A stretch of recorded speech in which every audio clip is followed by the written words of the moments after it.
Bismillahirrahmanirrahim.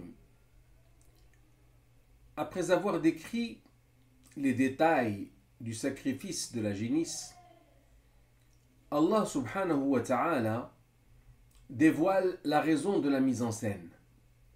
Dieu dit dans les versets numéro 71 et 72 du chapitre qui porte le nom de cette génisse, Al-Baqarah: وَإِذْ قَتَلْتُمْ نَفْسًا فَادَّارَأْتُمْ فِيهَا وَاللَّهُ مُخْرِجٌ مَا كُنْتُمْ تَكْتُمُونَ فَقُلْنَا اضْرِبُوهُ بِبَعْضِهَا كَذَلِكَ يُحْيِي اللَّهُ الْمَوْتَى وَيُرِيكُمْ آيَاتِهِ لَعَلَّكُمْ تَعْقِلُونَ.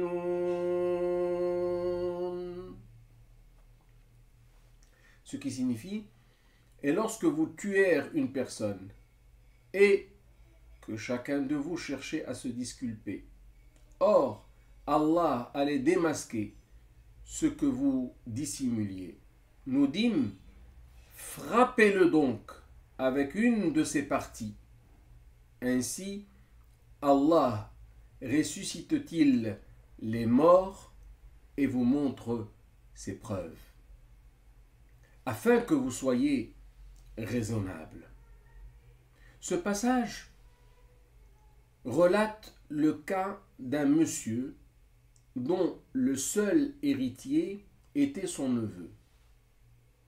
Ce dernier, pressé de prendre contrôle de la fortune de son oncle, l'assassina et déposa le cadavre devant la porte d'un voisin afin de le faire accuser à sa place. Quand la rixe faillit dégénérer, quelqu'un proposa d'aller demander conseil à Moïse, alayhi salatu wassalam.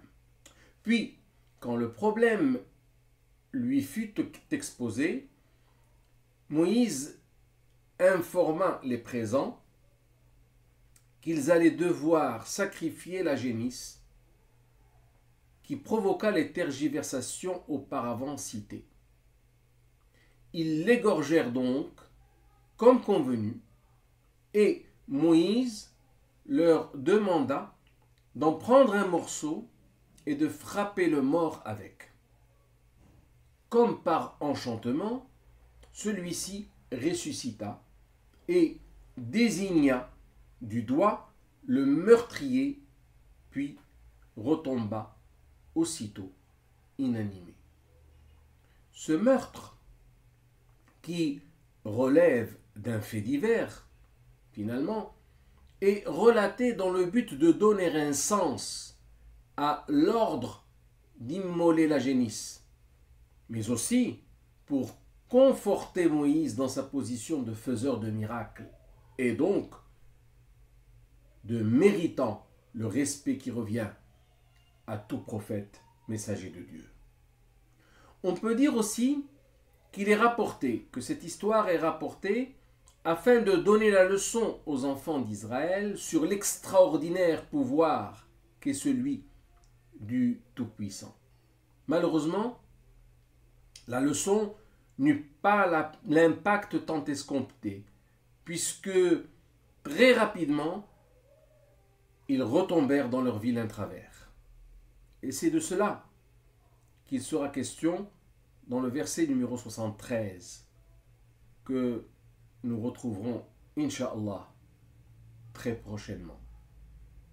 Qu'Allah soit loué et fasse-t-il que vous soyez tous et que nous soyons tous bien agréés. Amen.